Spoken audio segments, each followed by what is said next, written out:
복덕방 이태준. 철석. 앞집 판장 밑에서 물 내버리는 소리가 났다. 주먹구구에 골독했던 안초씨에게는 놀랄만한 폭음이었던지 다리 부러진 돋보기 너머로 톡 모이를 쪼으려는 달개눈을 해가지고 수채구멍을 내다본다. 뿌연 뜬물에 휩쓸려 나오는 것이 여러 가지다. 호박 꼭지, 계란 껍질, 거피해버린 녹두 껍질. 녹두 빈대떡을 부치는 게로군. 한 5, 6년째 안초씨는 말끝마다 젠장 아니면 하는 코드숨을 잘 붙이었다. 추석이 벌써 내일 모레지. 젠장. 안초씨는 저도 모르게 입맛을 다시었다. 기름내가 코에 풍기는 듯 대뜸 입안에 침이 흥건해지고 전에 괜찮게 지낼 때 충치니 풍치니 하던 것은 거짓말이었던 것처럼 아래 윗니가 송곳 끝같이 날카로워짐을 느끼었다. 안초씨는 그 날카로워진 이를 빈 입인 채 빠드득 소리가 나게 한번 물어보고 고개를 들었다. 하늘은 천리같이 트였는데 조각구름들이 여기저기 널리었다. 어떤 구름은 깨끗이 발에 말린 옥양목처럼 흰빛이 눈이 부시다. 안초씨는 이내 자기의 때 묻은 적삼 생각이 났다. 소매를 내려다보는 그의 얼굴은 날래 들리지 않는다. 거기는 한 조박의 녹두 빈자나 한 잔의 약주로서 어찌지 못할 더 슬픔과 더 고적함이 풍겨있는 것 같았다. 혹혹 소매 끝을 불어보고 손끝으로 튀겨보기도 하다가 목침을 세우고 눕고 말았다. 이사는 8하고 사오는 20이라 천이 되지. 가만 천이라. 사로 했으니 4천이라 4천평. 매 평에 아주 줄여잡아 5환씩만 하게 돼도 4환 75전씩이 남으니 그럼 4사는 16 1만 6천 환하고. 안초씨가 다시 주먹구구를 거듭해서 얻어낸 총액이 1만 9천 원. 단 1,000원만 들여도 1만 9천 원이 되리라는 속셈이니 10,000원만 들이면 그게 얼만가. 그는 벌떡 일어났다. 이마가 화끈했다. 도살했던 무릎을 얼른 고추 세우고 뒤나보려는 사람처럼 쪼그렸다. 마코갑이 번연이 빈 것인 줄 알면서도 다시 집어다 눌러 보았다. 주머니에는 단돈 10전. 그도 안경 다리를 고친다고 벌써 3번째인가 4번째 따르게서 4, 50전씩 얻어가지고는 번번이 담뱃값으로 다 내어보내고 말던 최후의 10전. 안초씨는 주머니에 손을 넣어 그것을 집어내었다. 백동화 한 푼을 얹은 야윈 손바닥. 가만히 떨리었다. 서참의 투박한 손을 생각하면 너무나 얇고 잔망스러운 손이거니 하였다. 그러나 이따금 술잔은 얻어먹고 이렇게 내 방처럼 그의 복덕방에서 잠까지 빌려 자건만 한 번도 집 거간이나 해먹는 서참의 생활이 부럽지는 않았다. 그래도 언제든지 한 번쯤은 무슨 수가 생기어 다시 한번 내 집을 쓰게 되고 내 밥을 먹게 되고 내 힘과 내 낯으로 다시 한번 세상에 부딪혀 보려니 믿어졌다. 초씨는 전에 어떤 관상쟁이의 엄지손가락을 안으로 넣고 주먹을 쥐어야 재물이 나가지 않는다는 말이 생각났다. 늘 그렇게 쥐노라고는 했지만 문득 생각이나 내려다 볼 때는 을에 엄지손가락이 얄밉도록 밖으로만 쥐어져 있었다. 그래 드팀전을 하다가도 실패를 하였고 그래 집까지 잡혀서 장전을 내었다가도 그만 화제를 보았거니 하는 것이다. 늘 그렇게 쥐노라고는 했지만 문득 생각이나 내려다 볼 때는 을의 엄지손가락이 얄밉도록 밖으로만 쥐어져 있었다. 그래 드팀전을 하다가도 실패를 하였고 그래 집까지 잡혀서 장전을 내었다가도 그만 화제를 보았거니 하는 것이다. 이놈의 엄지손가락아, 안으로 좀 들어가, 젠장. 하고 연습삼아 엄지손가락을 먼저 안으로 넣고 아프도록 두 주먹을 꽉 쥐어보았다. 그리고 당장 내어보낼 돈이면서도 그 10전짜리를 그렇게 쥔 주먹에 단단히 넣고 담배가게로 나갔다. 이 복덕방에는 흔히 세 늙은이가 모이었다. 언제 누가 와 집 보러 가잘지 몰라. 늘 갓을 쓰고 앉아서 행기를 잘 내다보는 얼굴 붉고 눈망울 큰 노인은 주인 서참의다. 참의로 다니다가 합병 후에는 5해를 놀면서 시기를 엿보았으나 별수가 없을 것 같아서 이럭저럭 심심파적으로 갖게 된 것이 이 가옥 중개업이었다. 처음에는 겨우 굶지 않을 만큼 수입이었으나 대정 8, 9년 이후로는 시골 부자들이 세금에 몰려 혹은 자녀들의 교육을 위해 서울로만 몰려들고 그런데다 돈은 흔해져서 관철동, 다옥정 같은 중앙지대에는 그리 고흥만 아니면 10,000원대를 예사로 훌훌 넘었다. 그 판에 봄, 가을로 어떤 달에는 300~400원 수입이 있어. 그러기를 몇 해를 지나 가회동에 수십간 집을 세웠고 또 몇 해 지나지 않아서는 창동 근처에 땅을 장만하기 시작하였다. 지금은 중개업자도 많이 들었고 건양사 같은 큰 건축회사가 생기어서 당자끼리 직접 팔고 사는 것이 원칙처럼 되어가기 때문에 중개료의 수입은 전보다 훨씬 준 셈이다. 그러나 20여간 집에 학생을 치고 싶은 대로 치기 때문에 서참의 수입이 없는 달이라고 쌀값이 밀리거나 나무값에 졸릴 형편은 아니다. 세상은 먹고 살게만 마련이야. 서참의가 흔히 하는 말이다. 칼을 차고 훈련원에 나서 병법을 익힐 째는 한번 호령만 하고 보면 산천이라도 물러설 것 같던 그 기계와 오늘의 자기.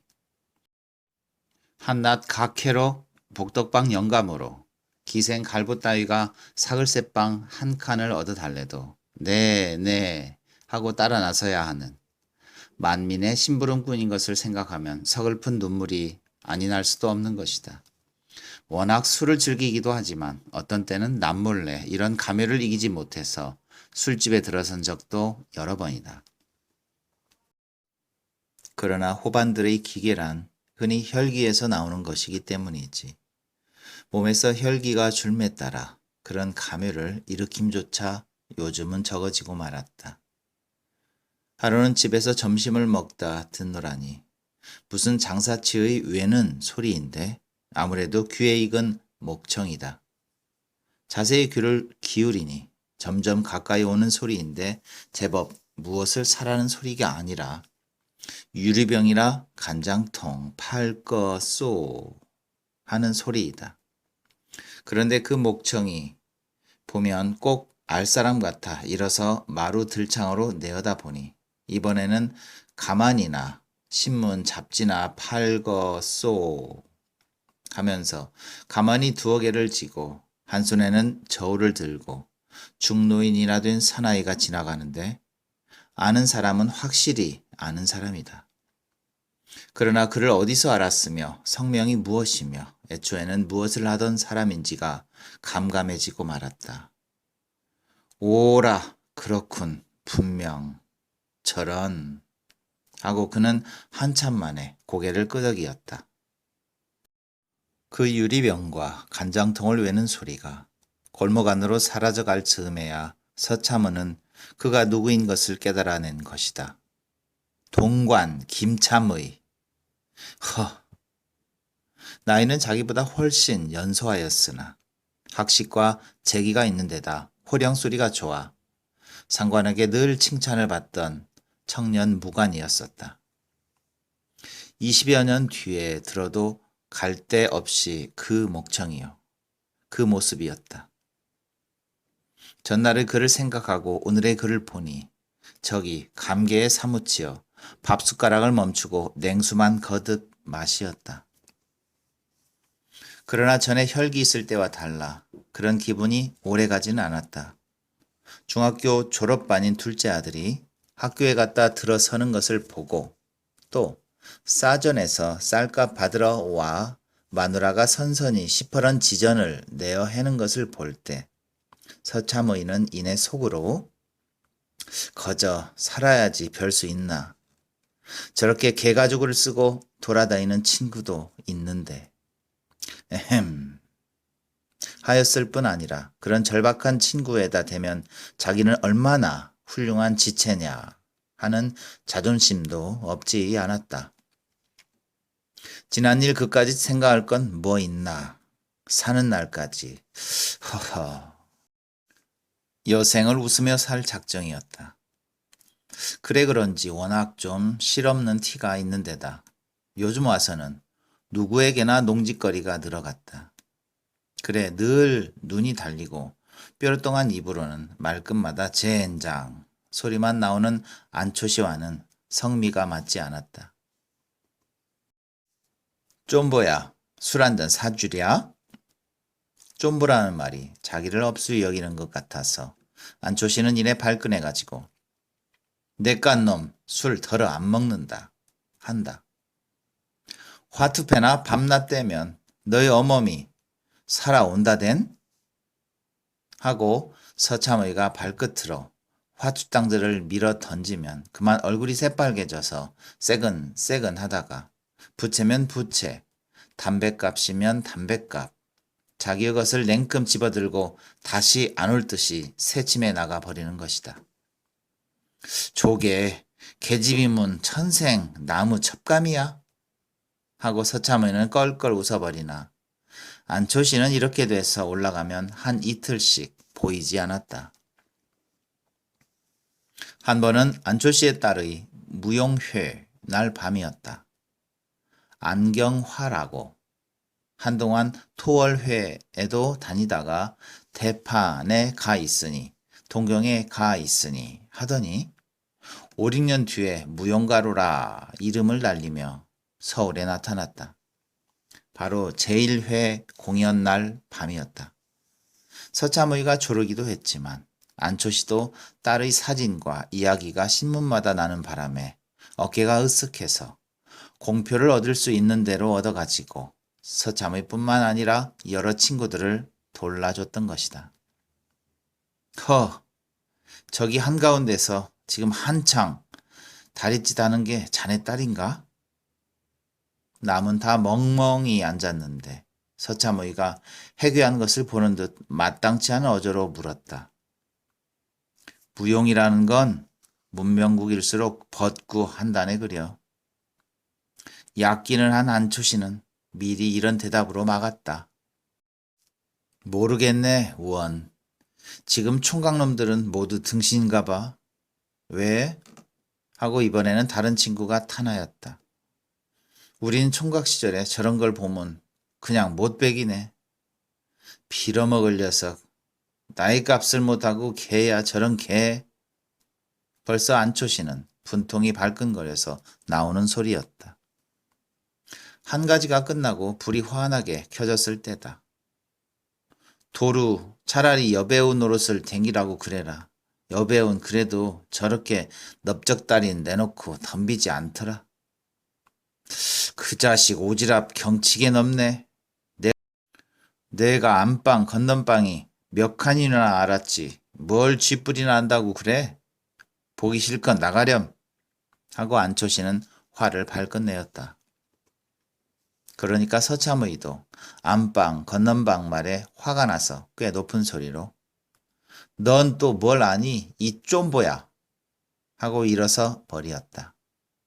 이런 일이 있은 후 안초시는 거의 달포나 서참의 복덕방에 나오지 않았었다. 그런 걸 박희완 영감이 가서 데리고 왔었다. 박희완 영감이란 세 영감 중의 하나로 안초시처럼 이 복덕방에 와 자기까지는 안 하나 꽤 쏠쏠이 놀러오는 늙은이다. 아니 놀러오기만 하는 것이 아니라 와서는 공부도 한다. 재판소에 다니는 조카가 있어 대사업 운동을 한다고 속수, 국어, 독본을 노상 끼고 와.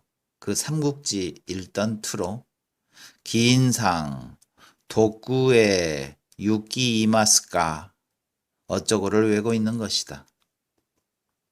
그러나 속수, 국어, 독본 뚜껑이 손때에 절고 또 어떤 때는 목쥐뮤에 받쳐 베고 낮잠도 자서 머리때까지 새카맣게 절어 조선 총독부 편찬이란 잔 글자들은 보이지 않게 되도록 대섭 허가는 의연히 나오지 않는 모양이었다. 너나 내나 다 산 것들이 업은 가져 뭘 허니? 무슨 세월에 하고 어떤 때 안초시는 한나절이나 화투패를 떼다 안 떨어지면 그 화풀이로 박희환 영감을 들고 중얼거리는 속수 국어 독본을 툭 채어 행길로 팽개치며 그랬다. 넌 또 무슨 재수를 바라고 밤낮 화투패나 떨어지길 바라니? 난 심심풀이지. 그러나 속으로는 박희환 영감보다 더 세상에 대한 야심이 끓었다. 딸이 평양으로 대구로 다니며 지방 순회까지 하여서 제법 돈량이나 거친 것 같으나 연구소를 내느라고 집을 뜯어 고친다. 유성기를 사들인다.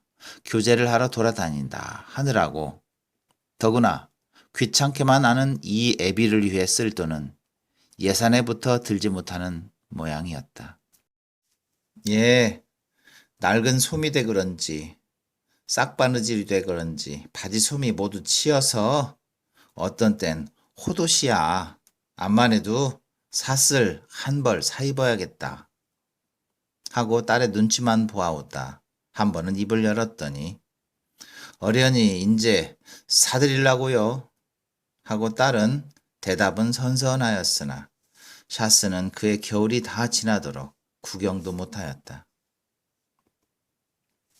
샤스는커녕 안경다리를 고치겠다고 돈 1원만 달래도 1원짜리를 굳이 바꿔다가 50전 한 입만 주었다. 안경은 돈을 좀 주무르던 시절에 장만한 것이라 태만 5, 6원 먹는 것이어서 50전만으로 그런 다리는 어림도 없었다. 50전짜리 다리도 있지만 살 바에는 조촐한 것을 택하던 초시의 성미라 더구나 면상에서 짝짝이로 드러나는 것을 사기가 싫었다. 차라리 종이 노끈인 채 쓰기로 하고 50전은 담뱃값으로 나가고 말았다. 왜 안경다리는 안 고치셨어요? 딸이 그날 저녁으로 물었다. 초시는 말은 하지 않았다. 딸은 며칠 뒤에 또 50전을 주었다. 그러면서 어떻게 들으라고 하는 소리인지 아버지 보험료만 해도 한 달에 3원 80전씩 나가요. 하였다. 보험료나 타먹게 어서 죽어달라는 소리로도 들리었다. 그게 내게 상관 있니? 아버지 위에 들었지 누구 위에 들었게요. 그럼 초시는 정말 날 위해 하는 검은 살아서 한 푼이라도 다오. 죽은 뒤에 내가 알 게 뭐냐? 소리가 나오는 것을 억지로 참았다. 50전이면 왜 안경다리를 못 고치세요? 초시는 설명하지 않았다. 지금 아버지가 좋고 낮은 걸 가리실 처지야요? 그러나 50전은 또 막고값으로 다 나갔다. 이러기를 아마 서너 번째다. 자식도 소용없어. 더구나 딸 자식. 그저 내 수중에 돈이 있어야. 초시는 돈의 기묘성을 날로 더욱 심각하게 느끼었다. 돈만 가지면야 좀 좋은 세상인가? 심심해서 운동 삼아 좀 나다녀 보면 거리마다 짓느니 고층 건물이요. 동네마다 느느니 그림 같은 문화주택들이다. 조금만 정신을 놓아도 물에서 갓 튀어나온 메기처럼 미끌미끌한 자동차가 등떨미에서 소리를 꽥 지른다. 돌아다 보면 운전수는 눈을 부릅떴고 그 뒤에는 금시계줄이 번쩍거리는 살찐 중년 신사가 빙그레 웃고 앉았는 것이었다. 예순이 내일 모레 재엔장 할 것. 조씨는 늙어가는 것이 원통하였다.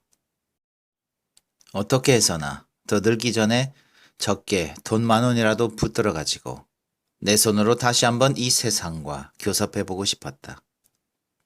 지금 이 꼴로서야 문화주택이 암만 서기로 내게 무슨 상관이며 자동차, 비행기가 개미떼나 파리떼처럼 번지기로 나와 무슨 인연이 있는 것이냐.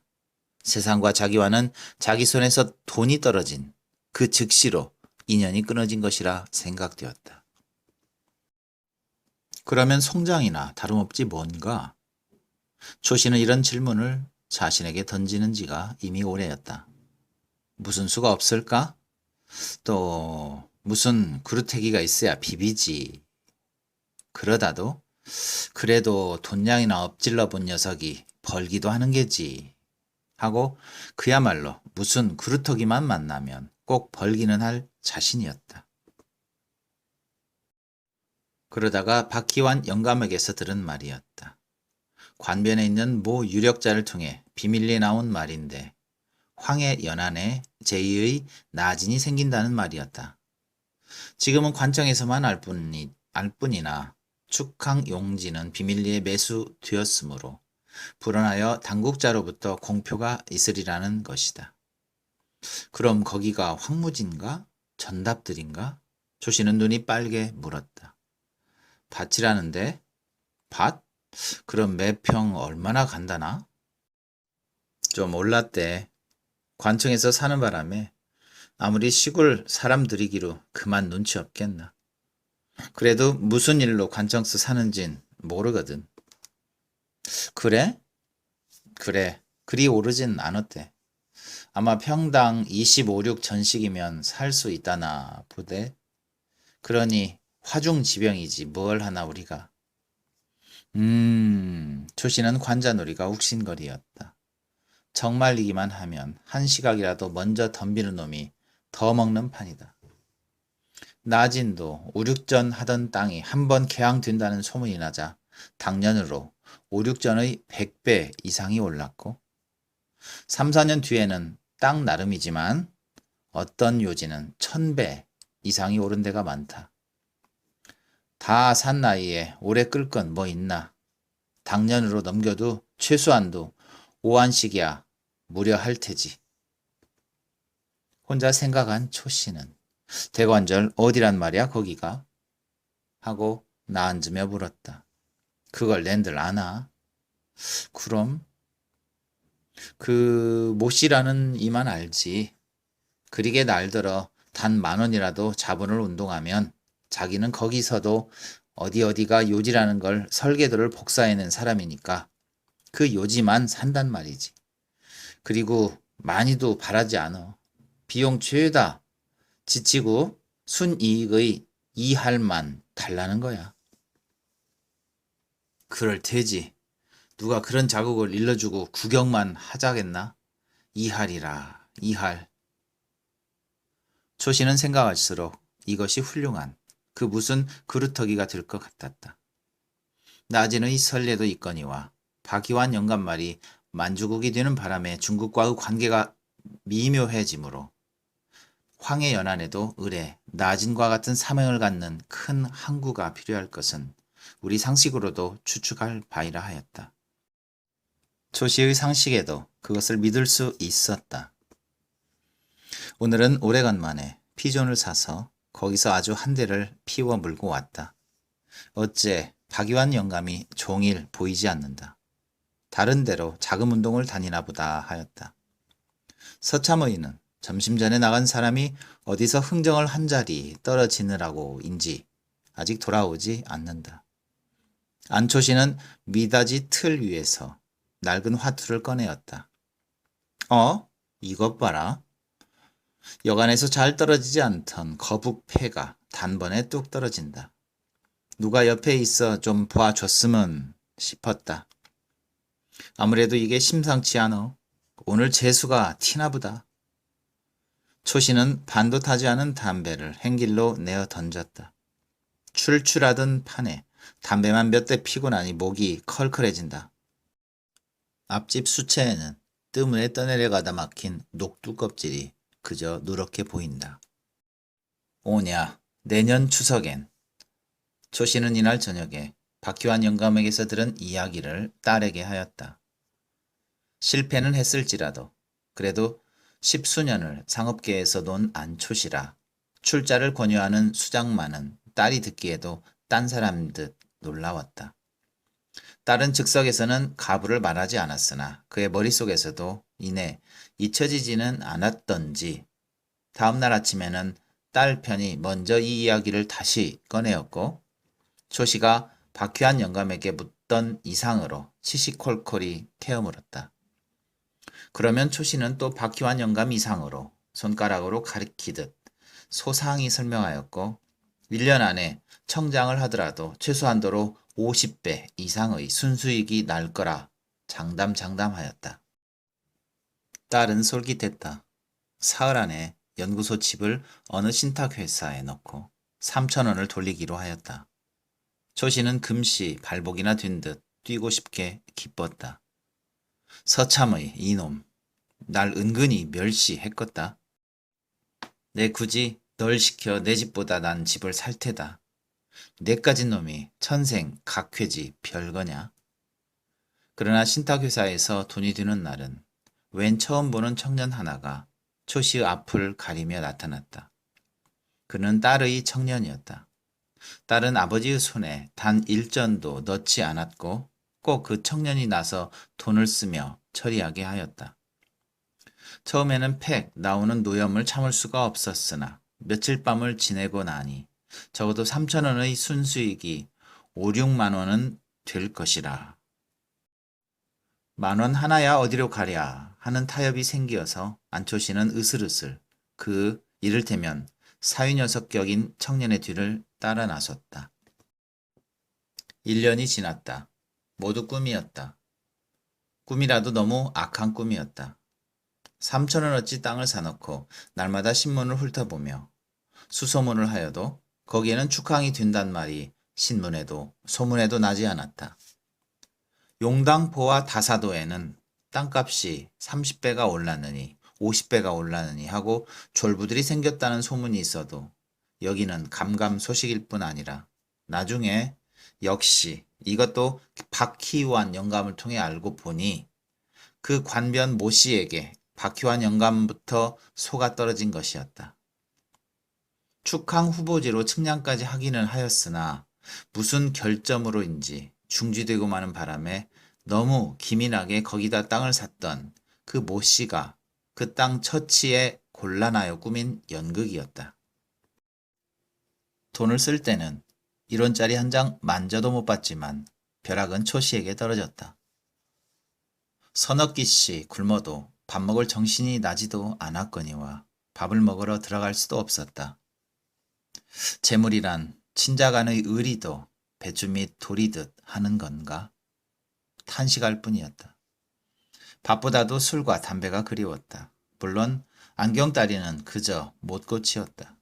그러나 이제는 50전짜리는커녕 단 10전짜리도 얻어볼 길이 없다. 추석 가까운 날씨는 해마다의 그때와 같이 맑았다. 하늘은 천리같이 트였는데 조각구름들이 여기저기 널렸다.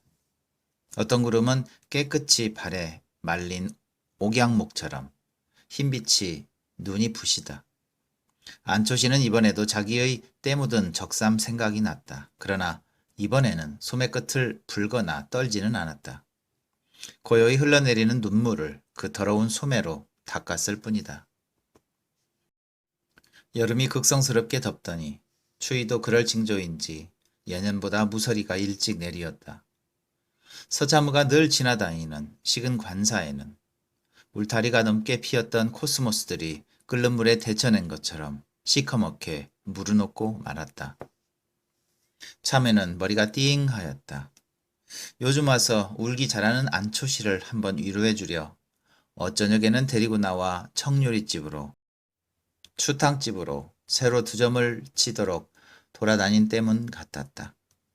조반이라고 몇 술 뜨기는 했으나 혀도 그냥 뻑뻑하다. 안초씨도 그럴 것이니까 해는 벌써 오정 때지만 끌고 나와 해장술이나 먹으리라 하고 부지런히 내려와 보니 웬일인지 복덕방이라고 쓴 배말이 아직 내어 걸리지 않았다. 이 사람 봐. 어느 땐 줄 알고 코만 고누.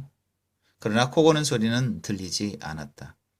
미닫이를 밀어 젖힌 서참이는 정신이 번쩍 났다.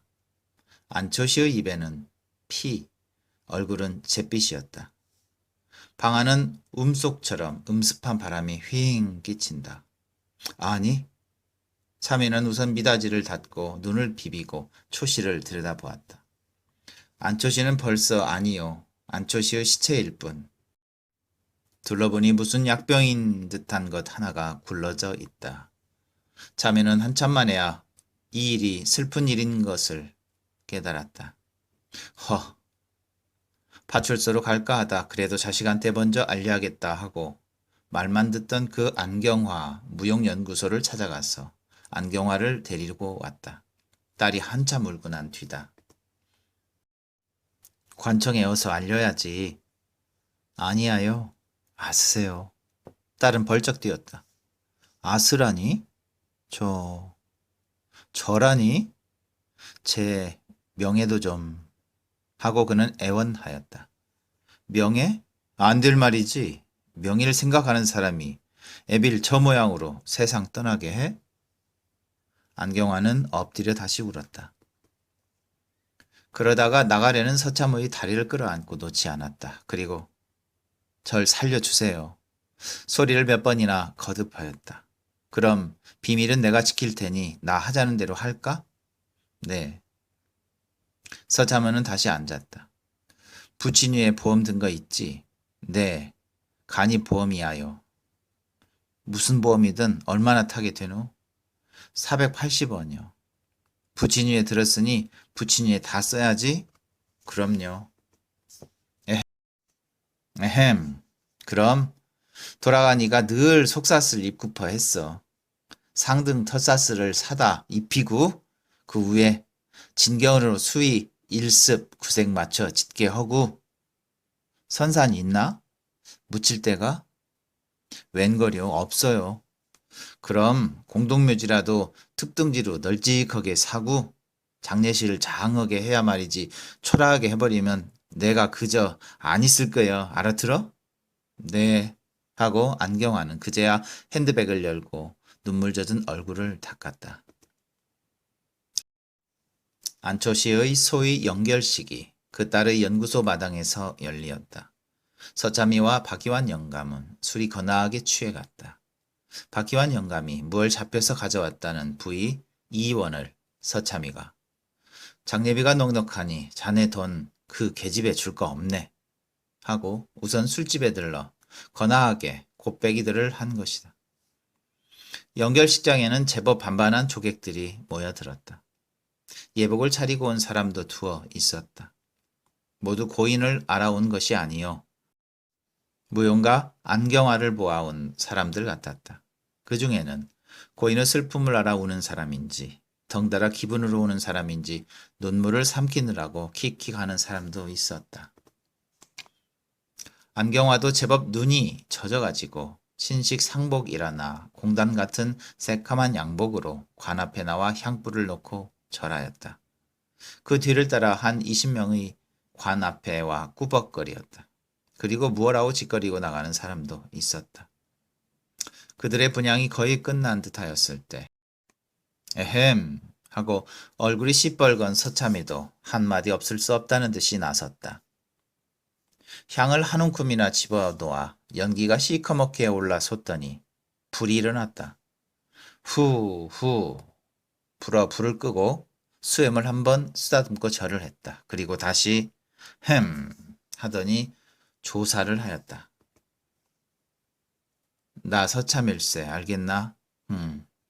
자네 참 호살세 호사야. 잘 죽었느니. 자네 살았으면 입만 호살 못 보겠나? 인전 안경딸이 고칠 걱정도 없고 아무튼지 하는데 박희환 영감이 들어서더니 이 사람 취했네 그려 하며 서참여를 밀어냈다. 박희환 영감도 가슴이 답답하였다.